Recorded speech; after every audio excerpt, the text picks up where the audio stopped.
رسول اللہ صلی اللہ علیہ وسلم نے اس انداز سے اپنا گھر کا ماحول بنایا، لیکن تربیت بھی ساتھ ساتھ چلتی، عزت بھی ملتی، احترام بھی ملتا، پیار بھی ملتا، تربیت بھی ہوتی۔ ایک دن ایسا ہوا، اللہ کے نبی صلی اللہ علیہ وسلم حضرت فاطمہ کے ہاں آئے، فوجد علی بابہا سترا، ایک پردہ دیکھا بہت خوبصورت نقش و نگار والا، باہر دروازے پہ لگا ہوا ہے، قیمتی کپڑا نقش و نگار والا۔ اللہ کے نبی صلی اللہ علیہ وسلم گھر میں داخل نہیں ہوئے، واپس چلے گئے۔ اور بہت کم ایسا ہوتا ہے کہ آپ آئے ہوں، بلکہ کبھی ایسا ہوا ہی نہیں کہ آپ آئے ہوں اور اندر داخل نہ ہوئے ہوں۔ حضرت علی آئے، دیکھا فاطمہ پریشان ہے، کہنے لگے ماں لگی کیا ہوا تجھے پریشان ہو؟ کہنے لگے ابا آئے تھے، اندر داخل ہی نہیں ہوئے، سمجھ میں نہیں آ رہا، پتہ نہیں کیوں ناراض ہیں، آئے تھے اور واپس ہی چلے گئے۔ حضرت علی رضی اللہ تعالیٰ عنہ تشریف لے گئے کہ یا رسول اللہ فاطمہ پریشان ہے، آپ آئے اور اندر داخل نہیں ہوئے۔ پیارے رسول صلی اللہ علیہ وسلم نے فرمایا ما انا والدنیا وما انا والرقم انی رأیت علی بابیا صفرا موشیا، میرا اور دنیا سے آپس میں کیا جوڑ ہے؟ میں نے فاطمہ کے دروازے پر بہت قیمتی کپڑا دیکھا ہے جو پردے کے طور پہ لٹکا ہوا ہے۔ اللہ کے نبی اپنی بیٹیوں کو زہد کا سبق، دنیا میں سادگی، دنیا میں قناعت کا سبق اپنے عمل سے بھی اور اپنی باتوں سے بھی، اپنی زبان سے بھی پڑھایا کرتے تھے۔ پیار بھی دو، محبت بھی دو، اور انہیں آخرت کی طرف راغب بھی کرو بھائی، انہیں آخرت کا قیمتی سرمایہ بھی بناؤ، ان کی آخرت بھی سنوارو۔ فرمایا علی میرا دنیا سے کیا تعلق ہے؟ فاطمہ کے گھر کے باہر تو اتنا قیمتی کپڑا لٹک رہا ہے۔ چلے گئے علی فاطمہ کے پاس، ابا کی بات بتائی، تمہارے ابا تو یوں کہہ رہے، کہنے لگی کہہ دی اللہ کے نبی صلی اللہ علیہ وسلم سے یا رسول اللہ آپ جیسے کہیں میں تو ویسے کرنے کے لیے تیار ہوں، بتائیں تو صحیح کیا کروں؟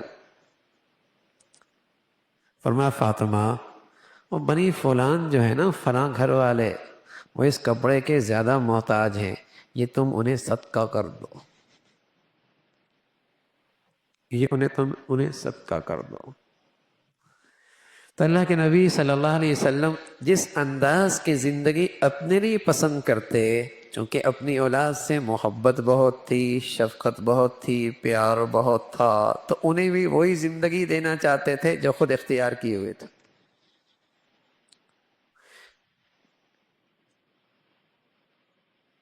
ایک مرتبہ فاطمہ آئی، چکی پیسا کرتی تھی، اور چکی پیسنے کی وجہ سے ہاتھوں پہ نشان پڑ گئے تھے۔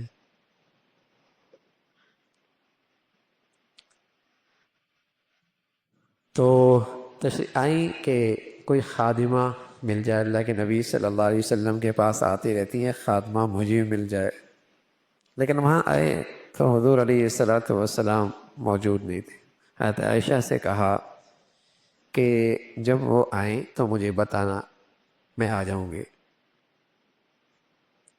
حضرت عائشہ رضی اللہ عنہ نے فرمایا کہ خادمہ بھی آئی ہوئی، آ جاؤ۔ رسول اللہ صلی اللہ علیہ وسلم نے انہیں بٹھایا،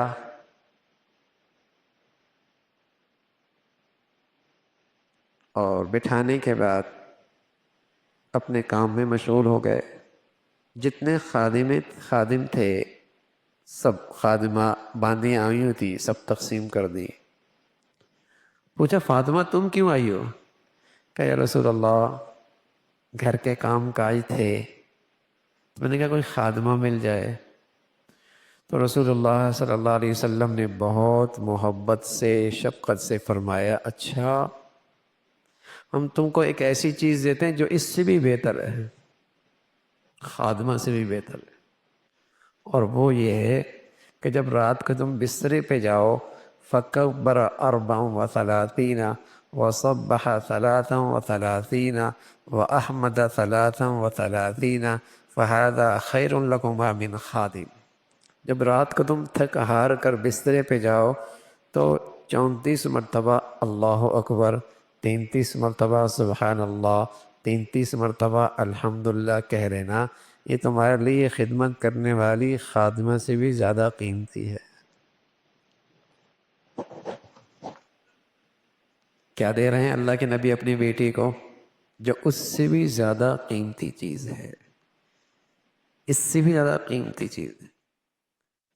اور ساتھ کہتے ہیں بیٹی اس خیال میں نہ رہنا کہ میں محمد رسول اللہ کی بیٹی ہوں، اس خیال میں نہ رہنا کہ میں محمد رسول اللہ کے بیٹی ہوں، اللہ کی بندگی کی جو ذمہ داری تم پر ہے وہ تمہیں پوری کرنی ہوگی۔ اللہ کی بندگی کی جو ذمہ داری تم پر ہے وہ پوری کرنی ہوگی، اس خیال میں نہ رہنا کہ نبی کی بیٹی ہوں۔ رات کو اٹھانے کا اہتمام فرماتے، اس کا فکر کرتے، تو رسول اللہ صلی اللہ علیہ وسلم اس انداز سے محبت بھی دیتے، شفقت بھی دیتے، لیکن ساتھ ساتھ اللہ کے نبی صلی اللہ علیہ وسلم ان کی تربیت بھی فرماتے۔